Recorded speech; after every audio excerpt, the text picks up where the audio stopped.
Hey, this is Daniel Norton. I'm here in my studio in New York City with Marissa.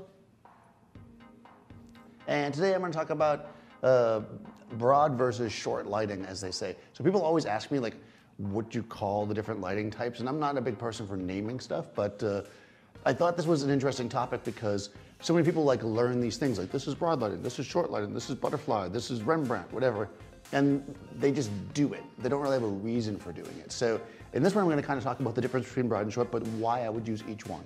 So define them first so I don't forget, is short lighting is when you're lighting, when somebody's kind of 3/4 or more profile to you and you're lighting the short side of the face, so the face away from the camera. Broad lighting is when you light the side that's towards the camera, so that's the broad side of the face. And probably there's some video in there that'll tell you that one of them makes people look skinny or whatever, but I don't care about that. Like, that's not why I use it. I use it for the drama that comes about depending on what you're doing. So I'm gonna leave one light consistent here, which is my Profoto B2. That's just gonna be a hair / separation light because the background's gonna go kind of gray because I'm just using the softbox here as my key. So that's just gonna stay there and kind of give her some separation so it doesn't look too flat. So we're starting, like I said, with the short light. This is a Profoto B1X in a 2-foot softbox. I've got it basically behind her, lighting the short side of her face. So I've got the Nikon here, and I'm going to line this thing up. Come a little taller on my tripod. Okay, here, good. That's nice, here we go. Okay, so we can see here, well, you know, that hair light is really on point, I'll just have to say. You know, we're lighting the backside of her face.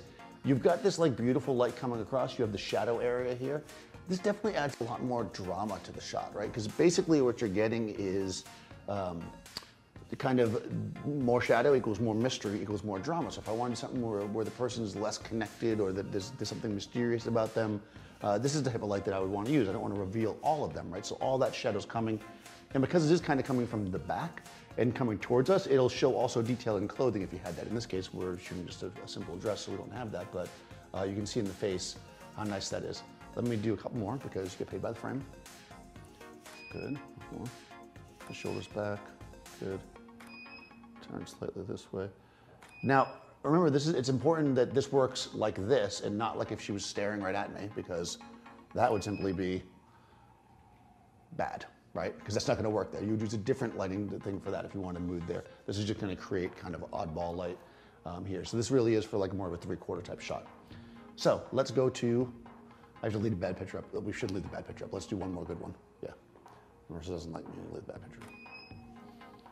There we go. All right, we didn't leave the bad picture. We're good. All right, so let's go to broad lighting.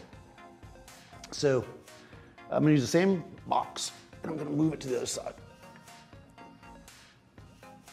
She's going to look the same direction she was looking before, right? And what I'm going to do is I'm going to light this side of her face that's towards the camera, AKA the broad side.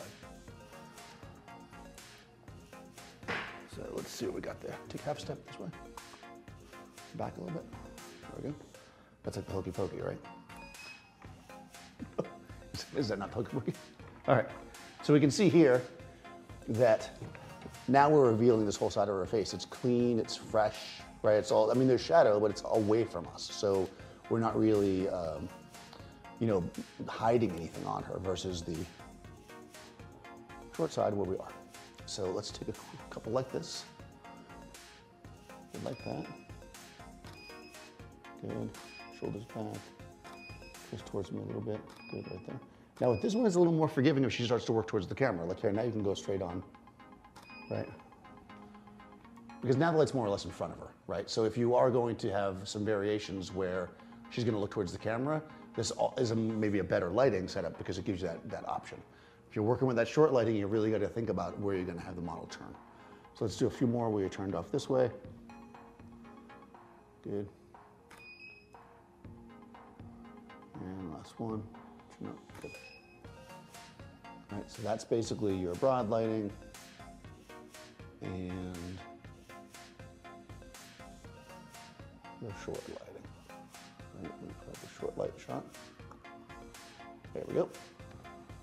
Cool, cool, cool. So when you're learning, I guess it's fine to have like things in your pocket, like this is this technique or this is that technique. But remember, just having a technique doesn't do anything. What it does is it just tells you how to put the lights, not why. And what we really want to do as photographers is think about why we're doing what we're doing. So whether you want to call it broad light or short light or whatever you want to do, just think about why you're lighting somebody and what effect it's going to give to you. I will put Marissa's information in the description so you guys can follow her. Follow me, Daniel Norton Photographer. Be sure to subscribe to Adorama TV and ring the bell. And I'll see you next time on set.